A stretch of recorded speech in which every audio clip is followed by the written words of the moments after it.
The Intergalactic War Studies Institute maintained the galaxy's most comprehensive database of military conflicts, a sprawling digital monument to organized violence that would have made ancient librarians weep with joy. Within its crystalline memory banks lay the tactical genius of the Altarian fleet admirals, the brutal efficiency of Centaurian shock troops, and the legendary last stands of the Vegan Defense Corps. Yet tucked away in a corner file marked Anomalous Combat Records sat humanity's military history, a collection so bewildering that 3 separate AI systems had requested psychiatric evaluation after attempting to analyze it. The current director of conflict analysis, a methodical Betelgeusian named Hexagon Prime, possessed what his species considered the ideal temperament for studying warfare. Absolutely no emotional investment in the outcome. His crystalline exoskeleton reflected the soft blue glow of holographic battle maps as he addressed the monthly faculty meeting, tentacles gesticulating with the precision of a conductor directing a symphony of academic confusion. "Colleagues," Hexagon Prime began, his translator rendering his harmonic frequencies into something resembling bureaucratic resignation. "We need to discuss the human problem." Around the conference table, representatives from 17 different species shifted in their various forms of seating. The Regilian delegation rustled their feather scales in what passed for attentive interest among their kind, while the methane-breathing Titans simply pulsed their bioluminescent communication organs in patterns that suggested they were paying attention rather than composing poetry about the heat, death of the universe. Helix of the Andromedan Academic Exchange, her 4 arms sorting through holographic datasheets with the efficiency of someone accustomed to multitasking across dimensions. "We have documented exactly 0 human military defeats in a species that has been engaging in organized warfare for roughly 6,000 local years."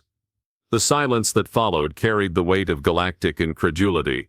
Most species achieved their first crushing military defeat within decades of inventing pointy stick. The Altarians had lost their first war to a particularly aggressive form of space coral.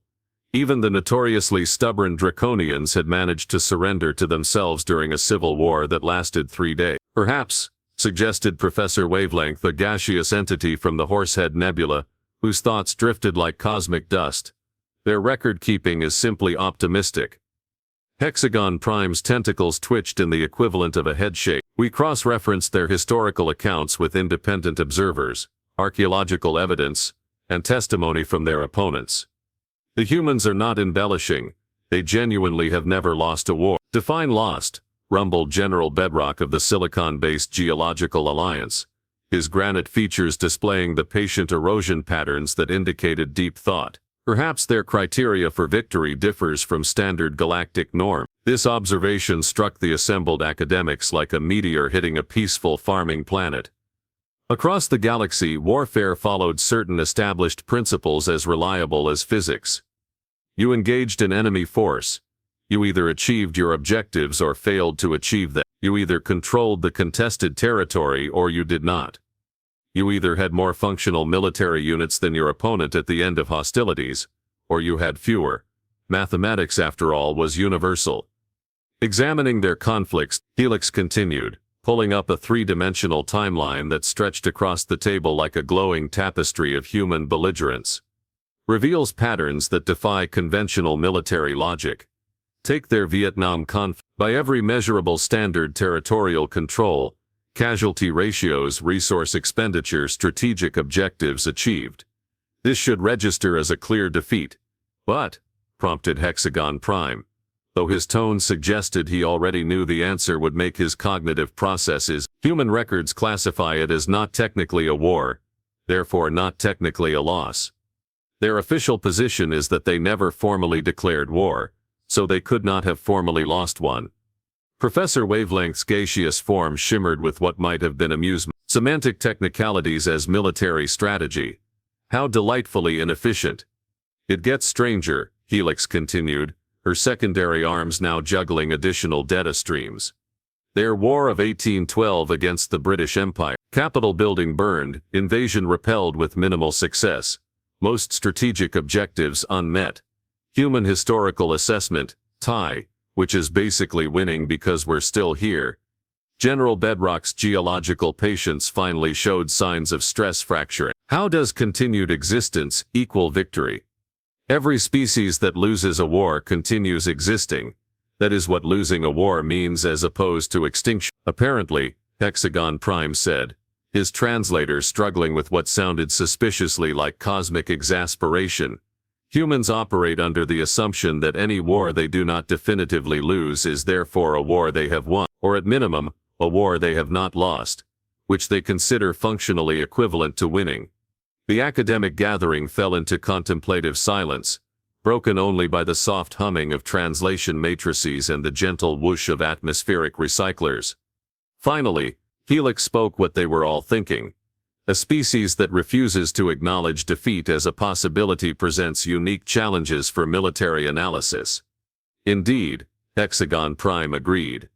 Which brings us to our current predicament. He gestured, and the holographic display shifted to show current galactic positioning. A red warning symbol pulsed ominously near human space, growing larger with each pulse like a digital heartbeat counting down to catastrophe. The Entropy Dominion has declared total war against humanity, complete species eradication. No surrender accepted. No negotiation permitted. The humans face mathematically certain annihilation within 6 galactic standard months. The assembled academics studied the tactical display with growing fascination. The Entropy Dominion possessed technology that predated most current civilizations. Weapons that could unweave matter at the quantum level, and a perfect military record spanning 50,000 years. They were, by every conceivable metric, unstoppable. Fascinating, murmured Professor Wavelength. We are about to witness either the first human military defeat in recorded history, or discover how they intend to redefine complete annihilation as a victory condition. Hexagon Prime's crystalline features reflected the warning lights as he contemplated the approaching conflict. Place your bets, colleagues.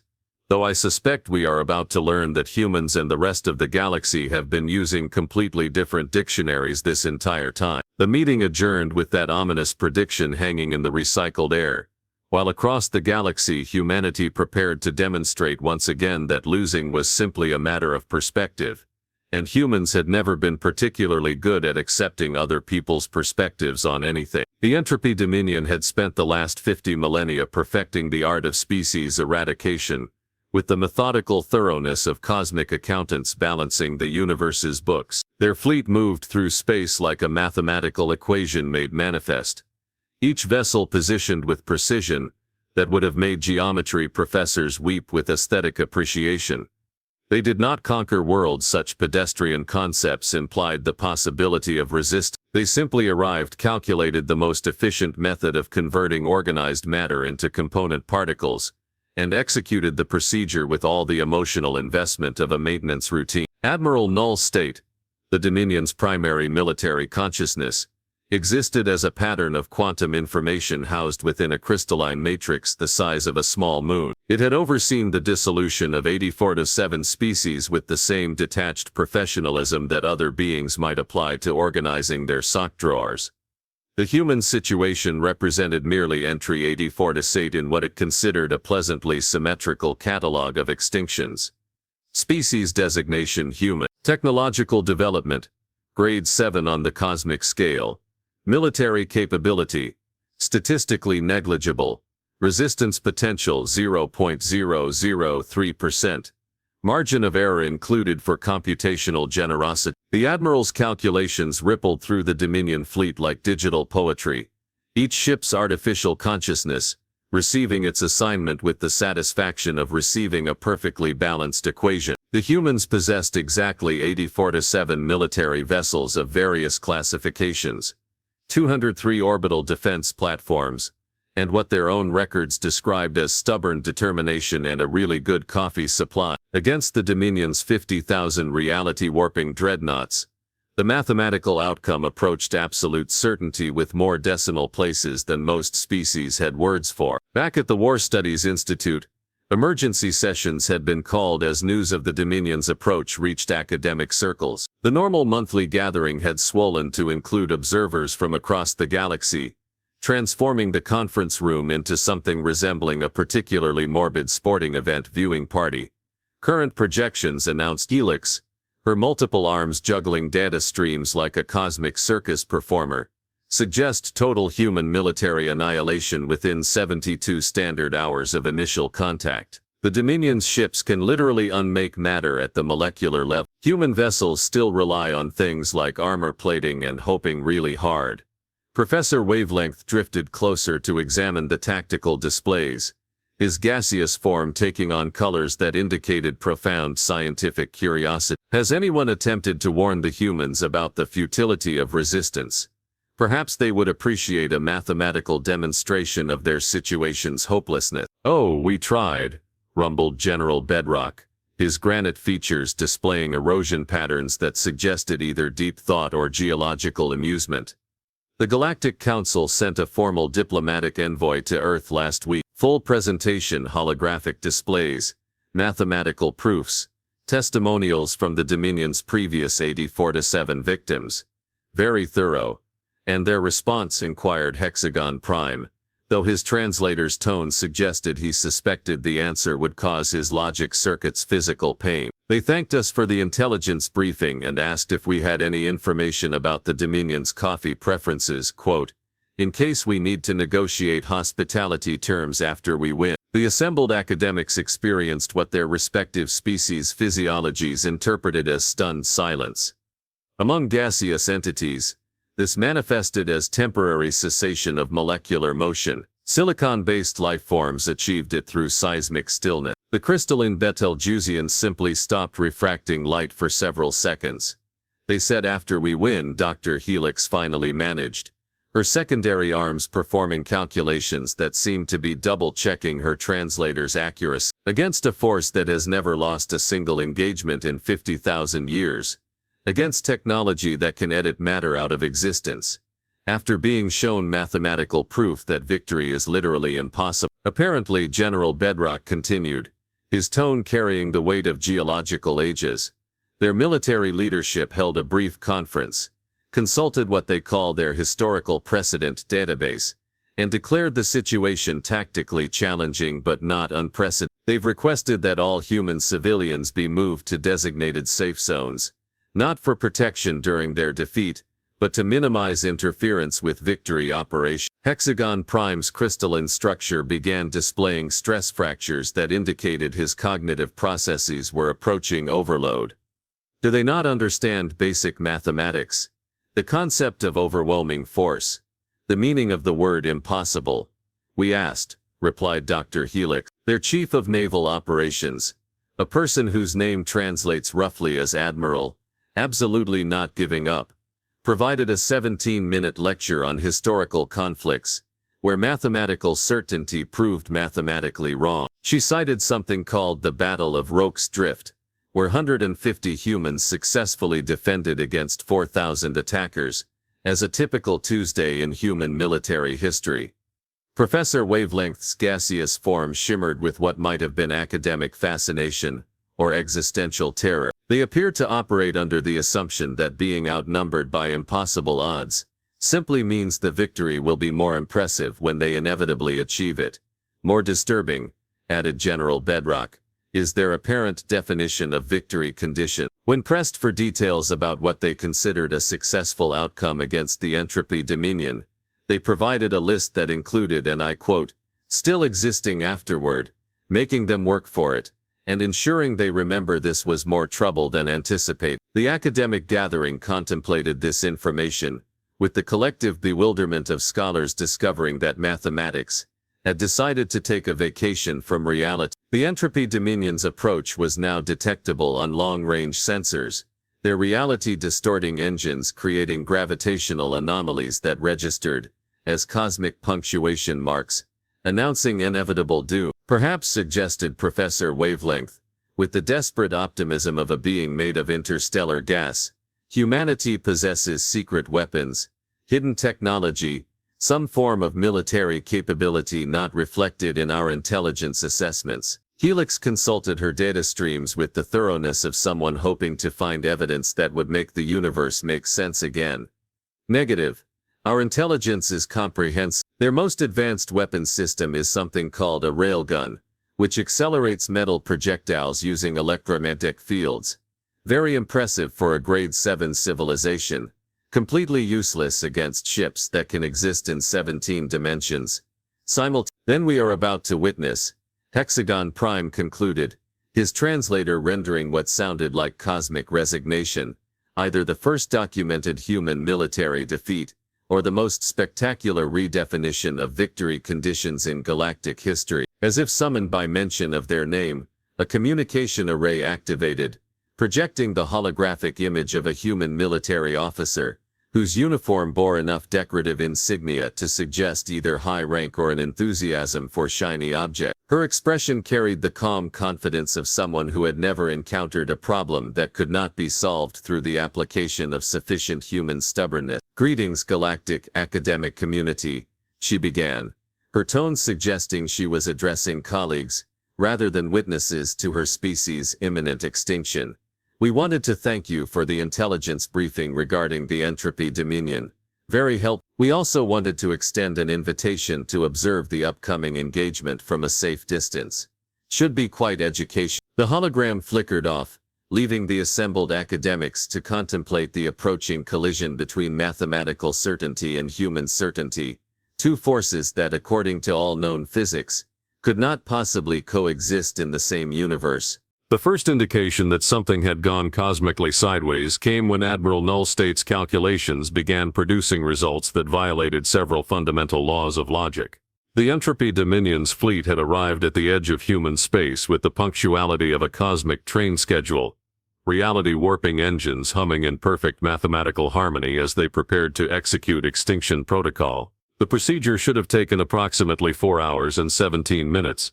Allowing for the standard margin of error that accounted for particularly stubborn planetary cores. Instead, Admiral Nullstate found itself confronting what its quantum consciousness could only classify as tactical impossibilities occurring in deliberate sequence. The human fleet had indeed deployed to meet the Dominion forces, all 847 vessels arranged in what appeared to be a textbook defensive formation.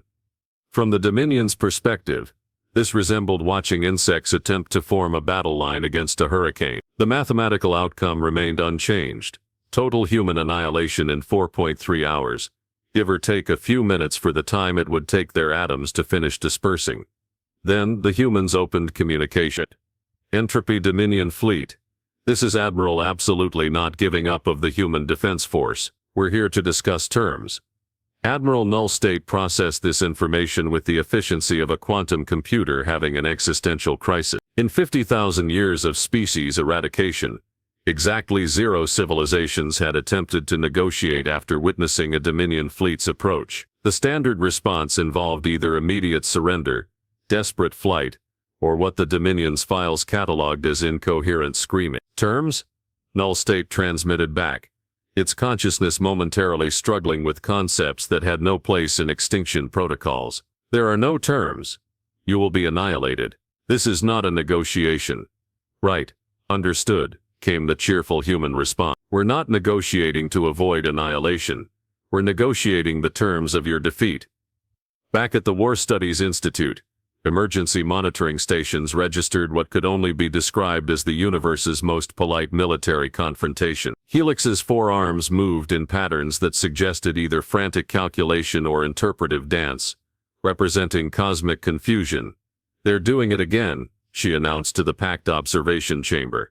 "They're redefining fundamental concepts in real time." Professor Wavelength had condensed himself into a tighter gaseous formation, a sign of intense concentration among his species. "Explain to me again how one negotiates the terms of defeating a mathematically superior opponent." The answer came through the continued human Dominion communication feed, which the humans had helpfully made available to all galactic observers with what they called educational sharing protocols. "You see," Admiral absolutely not giving up continued, her tone carrying the patience of someone explaining basic concepts to particularly slow children.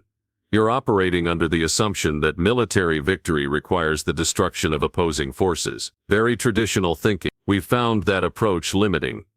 Destruction of opposing forces is the definition of military victory," Admiral Nullstate replied, its quantum consciousness experiencing what might charitably be called digital bewilderment.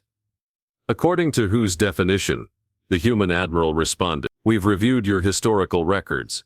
Very impressive. 50,000 years, 8047 species dissolved into component particles. Mathematically perfect execution. But here's the thing, and please don't take this as criticism of your methods. You've been solving the wrong problem. General Bedrock's granite features displayed stress patterns that indicated his geological patience was approaching tectonic limits. What problem could they possibly be solving that we're not seeing? The answer came as human fleet movements began registering on tactical displays in ways that violated basic principles of military engagement. Instead of forming defensive positions or attempting desperate attacks, human vessels were deploying in patterns that seemed designed to accomplish something that had no entry in any military textbook ever written. Your objective, Admiral absolutely not giving up, explained with the enthusiasm of a teacher presenting a particularly elegant solution, has always been species eradication. You arrive, calculate the most efficient extinction method, execute the procedure. Very thorough, very final. But that approach only works if the species you're eradicating agrees with your definition of extinction. Species extinction is not subject to definitional variation, Admiral Null State transmitted, though its quantum consciousness was beginning to experience what could only be described as the computational equivalent of a headache. Isn't it though? The human replied. You define extinction as the cessation of biological functions and the dispersal of matter into component particles. We define extinction as the permanent inability to achieve species objectives. Completely different parameters. Hexagon Prime's crystalline structure began displaying light patterns that indicated either profound revelation or complete system failure. They're not trying to survive the engagement.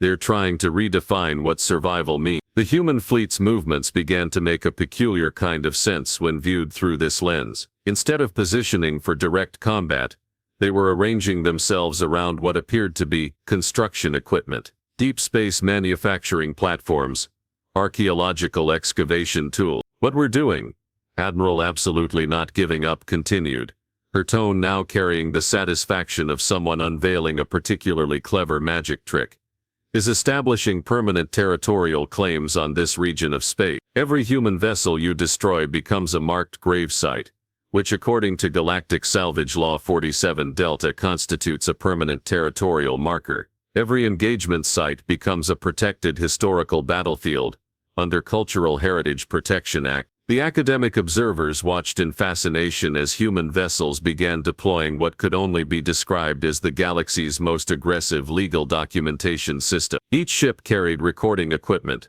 archaeological preservation gear, and what appeared to be enough bureaucratic filing systems to maintain legal claims until the heat death of the universe. Furthermore, the Admiral continued, our archaeological division has spent the last week documenting this entire region as humanity's ancestral burial ground.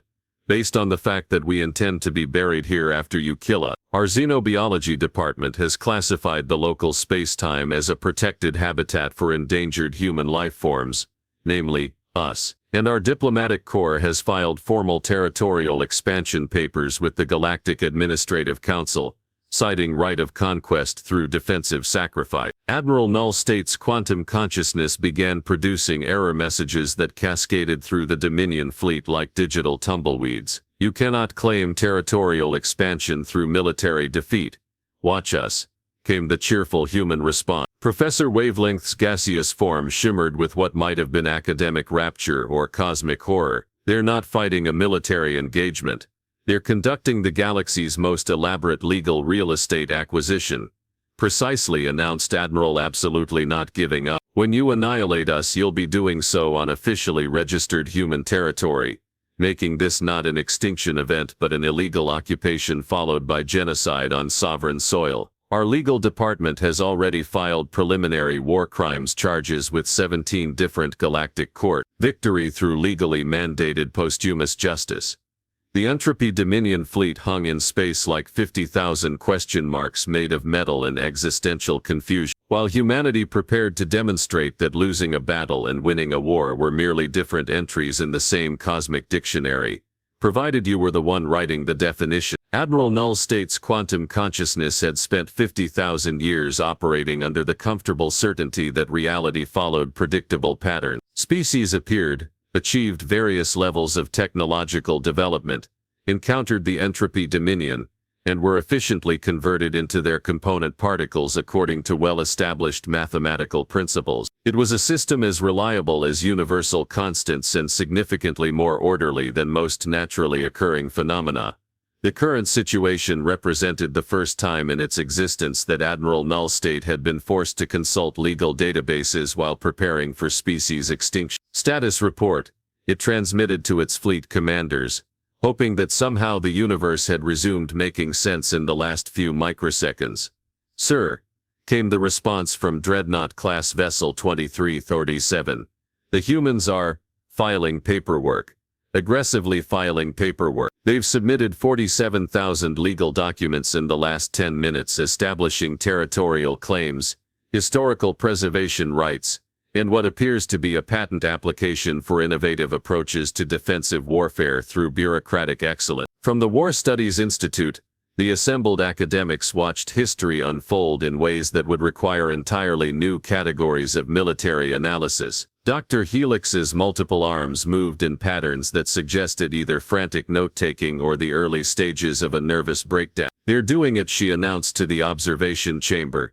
They're actually redefining military defeat as a victory condition in real time. The human fleet continued its strange choreography, vessels moving in patterns that served no traditional tactical purpose but created what could only be described as the galaxy's most elaborate legal performance art. Archaeological documentation drones recorded every moment from multiple angles. Xenobiology teams cataloged the local space environment with the thoroughness of beings expecting to be martyred for science. The diplomatic corps maintained constant communication with galactic legal authorities, filing updates with the persistence of cosmic spam. Final warning: Admiral Null State transmitted its quantum consciousness struggling with concepts that had no place in extinction protocols. Cease your bureaucratic activities and prepare for annihilation. Oh, we're prepared. Admiral absolutely not giving up responded with the serene confidence of someone who had just solved a puzzle that had been bothering them for centuries. In fact, we're ahead of schedule. Our territorial claims are now registered with 47 different galactic authorities. Our archaeological documentation's complete, and our legal team has just finished filing the galaxy's first preemptive war crimes tribunal. Preemptive War Crimes Tribunal.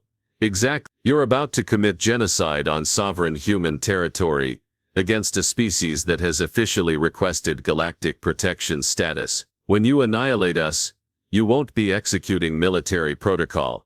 You'll be committing the most thoroughly documented atrocity in galactic legal history. Hexagon Prime's crystalline structure began displaying light patterns that indicated either profound admiration or complete cognitive overload. They've weaponized galactic bureaucracy. The human admiral's voice carried the satisfaction of a master craftsperson, unveiling their greatest creation. Every ship you destroy will trigger automatic legal proceedings against the Entropy Dominion in 17 different galactic courts. Every human life you end will activate posthumous lawsuits that will tie up your legal department for the next 10,000 years. By the time you finish killing us, you'll be facing so many criminal charges that your entire civilization will be classified as a galactic pariah state. This is not how military conflicts are resolved. Admiral Null State transmitted its quantum consciousness experiencing what could only be described as existential frustration. Says who? Came the cheerful human response. Your definition of military resolution involves one side ceasing to exist. Our definition involves achieving species objectives despite temporary setbacks like total physical annihilation. Completely different victory condition. Professor Wavelength drifted closer to the communication array, his gaseous form taking on colors that indicated intense curiosity. What exactly are humanity's species objectives in this scenario? The answer came through the open communication channel with the clarity of someone who had spent considerable time thinking through cosmic philosophy. Ensuring that aggressive species learn that attacking humanity is more trouble than it's worth. Establishing legal precedents that protect other Grade 7 civilizations from arbitrary extinction. And proving that military victory is a matter of perspective, not mathematics. General Bedrock's granite features displayed erosion patterns that suggested either deep respect or geological bewilderment.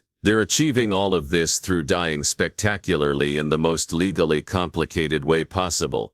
Precisely, Admiral absolutely not giving up confirmed. By the time you finish annihilating us, the Entropy Dominion will be so thoroughly entangled in galactic legal proceedings that your next potential target species will have decades to prepare defenses. Your perfect extinction record will be replaced by your perfect legal nightmare record. And most importantly, every other Grade 7 civilization in the galaxy will know exactly how to transform military defeat into legal victory. The implications rippled through the academic observation chamber like conceptual shockwaves. Humanity wasn't just redefining their own defeat. They were establishing a template that would fundamentally alter how warfare functioned across the galaxy. Admiral Null states quantum consciousness reached what could only be described as a decision point that had no entry in its programming. It could proceed with Extinction Protocol 8.7 Alpha, achieving its military objectives, while simultaneously triggering the most comprehensive legal catastrophe in galactic history. Or it could withdraw, acknowledging that some victories came at costs that exceeded their mathematical benefit. For the first time in 50,000 years, the Entropy Dominion blinked first. Entropy Dominion fleet to human forces. Admiral Null State transmitted its tone carrying the digital equivalent of grudging respect. We acknowledge your innovative approach to military engagement. We will withdraw from human space pending legal review of territorial claims. The silence that followed carried the weight of cosmic history being rewritten in real time. Then Admiral Absolutely Not Giving Up's voice returned, carrying the satisfaction of someone who had just proven a point that had taken her species 6,000 years to perfect. Thank you for your compliance with galactic law. Have a pleasant journey, and remember, humanity doesn't lose wars. We just occasionally encounter enemies who are smart enough to recognize when they're about to win themselves into a bigger problem than they started with. As the Entropy Dominion fleet withdrew with the dignified confusion of cosmic accountants who had discovered that some equations produced answers that were technically correct but practically disastrous, the academic observers contemplated what they had witnessed. So Professor Wavelength mused, his gaseous form shimmering with what might have been cosmic amusement. Humanity has achieved victory through the strategic application of losing in the most inconvenient way possible. Hexagon Prime's translator rendered what sounded suspiciously like digital laughter. They turned military defeat into legal warfare, species extinction into territorial expansion, and complete annihilation into the galaxy's most comprehensive insurance claim. Helix gathered her notes with the satisfaction of someone who had witnessed history being made through the deliberate violation of every rule she had previously considered fundamental. Ladies, gentlemen, and assorted non-binary consciousness patterns, she announced to the observation chamber, I believe we have just learned the answer to the question posed in today's title. Which is, prompted General Bedrock. When humans say they never lose wars, they're not referring to their ability to avoid defeat. They're referring to their ability to redefine victory conditions until defeat becomes mathematically impossible. They don't win by fighting better. They win by changing what winning means. The assembled academics contemplated this revelation with the collective wonder of beings who had discovered that the universe contained possibilities they had never previously imagined. Somewhere in human space, Admiral Absolutely Not Giving Up was probably filing a final report that would somehow classify the entire engagement as Tuesday, but with more paperwork than usual. And in the depths of space, the Entropy Dominion fleet continued its withdrawal, carrying with it the knowledge that some opponents were more dangerous when they lost than when they won, a lesson that would be passed down through military academies for the next 50,000 years, usually accompanied by the footnote, humans. Approach with legal counsel. The galaxy had learned a new rule that day. Never fight a war with a species that has spent 6,000 years perfecting the art of winning through losing. Because in the end, losing was just another word for victory, provided you were creative enough with your definitions.